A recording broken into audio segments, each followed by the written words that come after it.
dari keseluruhan gereja Protestan Indonesia Timur khususnya di bidang kependetaan.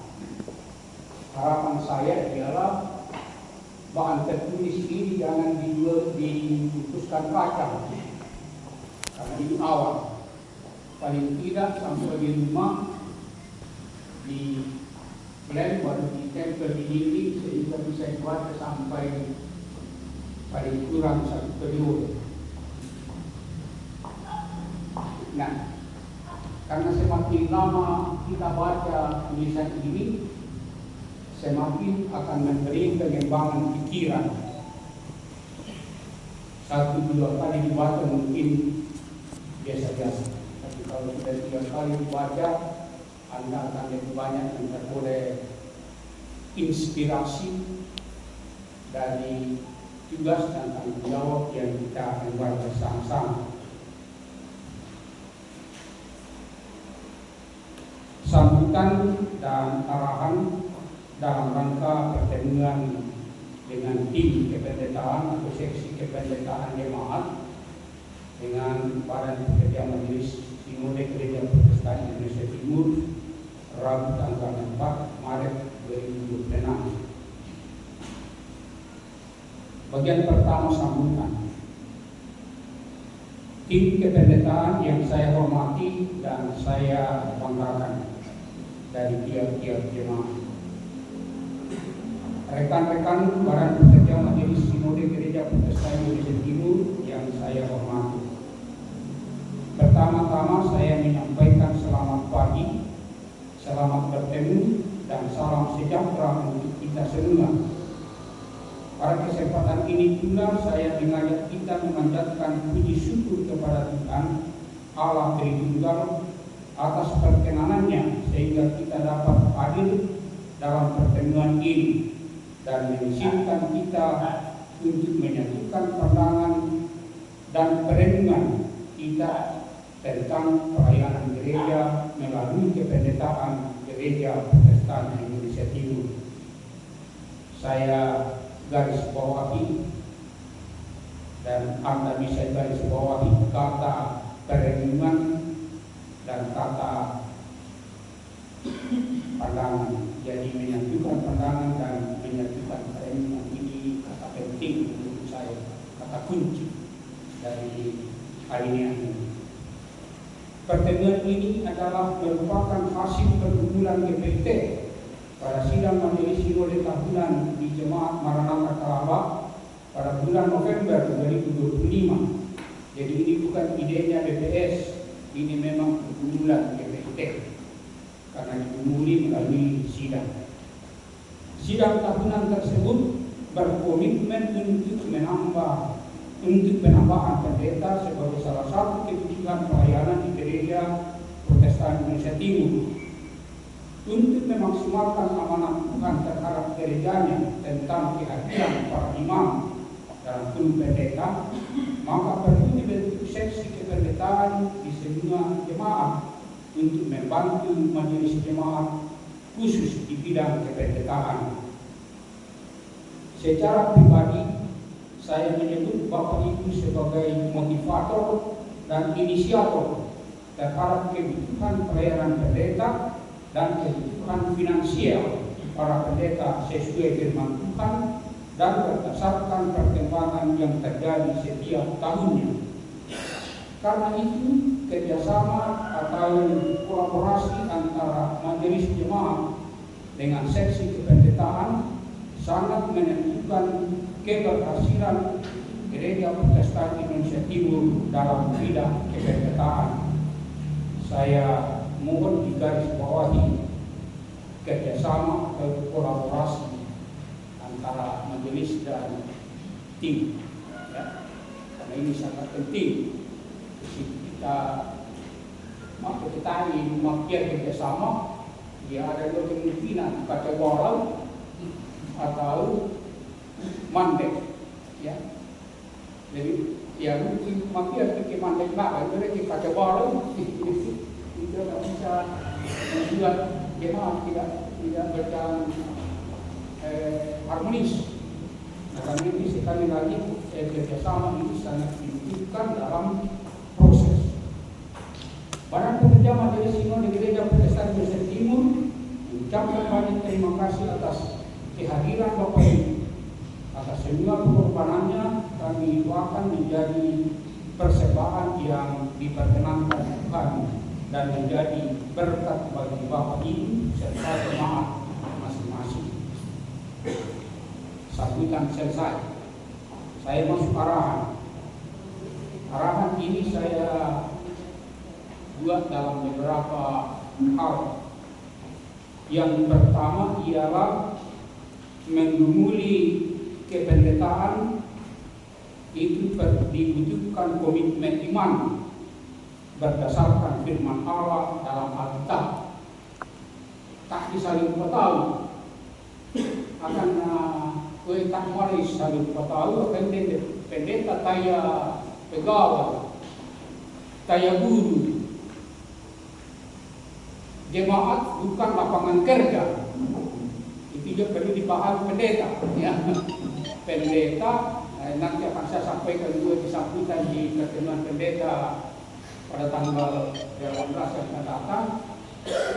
Salah pikirlah pendeta kalau jemaat dianggap sebagai lapangan kerja. Salah pikirlah jemaat kalau melihat pendetanya sebagai guru atau pegawai. Nah, karena itu saya katakan tadi perlu diawali dengan sebuah komitmen iman berdasarkan firman Allah.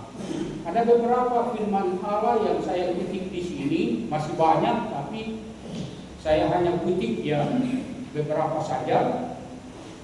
Yang pertama ialah kehadiran imam, dalam hal ini kalau gereja sekarang adalah pendeta, itu bukan inisiatif pendeta dan umat, tapi itu ada inisiatif Allah.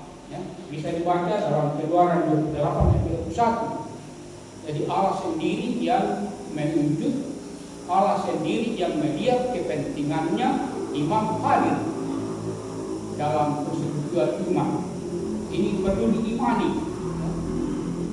Maka kita diimani ya di pihak pendeta malah juga ya apakah kau dibutuhkan, kau melamar, katakan begini, kau melamar ya berarti napuraya gereja na terima menjadi pendeta. Nah ya di pihak jemaat kata kami menentukan diterima rumah tangga. Itu kalau dipikir tahu. Maka tak didasarkan pada firman ini antara lain Keluaran 28 ayat 31 dan masih ada beberapa bagian Alkitab lain seperti pemanggilan murid-murid, bukan murid yang melamar tapi Yesus yang memanggil. Nah, itu yang pertama. Kemudian apa kepentingannya imam itu dihadirkan Tuhan? Apa kepentingannya umat sehingga imam itu perlu? Ada dua yang saya garis bawahi atau yang saya sampaikan di sini. Yang pertama, imam itu atau pendeta itu mewakili umat dalam menyelenggarakan korban persembahan. Itu bisa dibaca di sepanjang kitab Imamat. Jadi sepanjang kitab Imamat bisa kita baca di situ apa tugas-tugas imam. Salah satunya ialah imamlah yang dipercayakan oleh Tuhan untuk menyelenggarakan korban. Lalu dalam gereja kita terapkan dalam bentuk pendeta membuat kebijakan tentang persembahan. Jadi konferensi pendeta menetapkan tata laksana persembahan. Itu wujud dari pendeta sebagai imamlah yang menyelenggarakan persembahan ini. Maka corona ya itu nih. Maka ke bahasa temo pandita musampan nih. Sehingga tinggal menetapkan majelis jemaat di tingkat jemaat, tinggal persembahan akademik kebijakan maka dia pendeta. Kemudian tugas yang kedua ialah mendatangkan berkat Allah, mewakili Allah untuk menyampaikan berkatnya. Tadi mewakili manusia menyampaikan korban.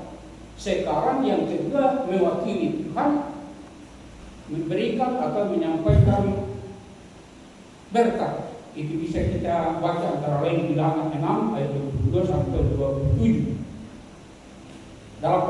Yang ketiga, dalam perjanjian baru, tugas keimamatan dilanjutkan oleh para rasul. Bisa dibaca antara lain Kisah 4 ayat 34 sampai 36, Roma 15 dan 18 dan beberapa ayat yang sejajar. Yang ketiga, apa pahala, apa upah yang diterima oleh umat jika ia memelihara dan menjamin kehidupan imam atau para pendeta hamba Tuhan di jemaat. Ada juga ayat yang atau dua bagian Alkitab yang saya kutip di sini untuk menjadi referensi atau menjadi dasar. Yang pertama saya ambil dari 1 Raja-Raja 17 ayat 7 sampai 24, yaitu tentang perempuan tentang janda di Sarfat. Nah, apa pahalanya janda di Sarfat setelah bersedia memelihara dan memenuhi kebutuhan hamba Tuhan? Ada dua dalam peristiwa ini. Pertama, tidak pernah berkekurangan, walaupun sudah didahului kekhawatiran tinggal segenggam tepung dan sedikit minyak, tapi ternyata itu bisa tidak habis. Dan yang kedua, ia memperoleh penyembuhan. Anaknya sakit toh, lalu tanda kutip sudah mati, lalu disebutkan, dihidupkan kembali oleh imam. Artinya bahwa kehadiran pendeta, kehadiran imam itu memberi solusi dari setiap pergumulan hidup yang dialami oleh umat. Kemudian dalam Markus 9 ayat 41 dan pasal 10 ayat 42, ringkasnya begini. Yesus berkata, siapapun yang memberikan secangkir air sejuk saja kepada yang kecil ini karena dia hambaku, maka upahnya tidak akan hilang. Nah, bisa nanti saya lengkapnya kamu baca, tapi di sini ada janji Yesus bahwa siapa yang memberikan satu cangkir air sejuk saja kepada hamba Tuhan, upahnya tidak akan hilang atau tidak akan kehilangan upah. Nah, ya, dan kedua kelebihan dari satu cangkir. Jadi semakin tinggi kita, semakin banyak kita harus imani itu, bahwa semakin banyak kita memberikan perhatian kepada kehidupan hamba Tuhan, semakin besar upah kita menurut Yesus.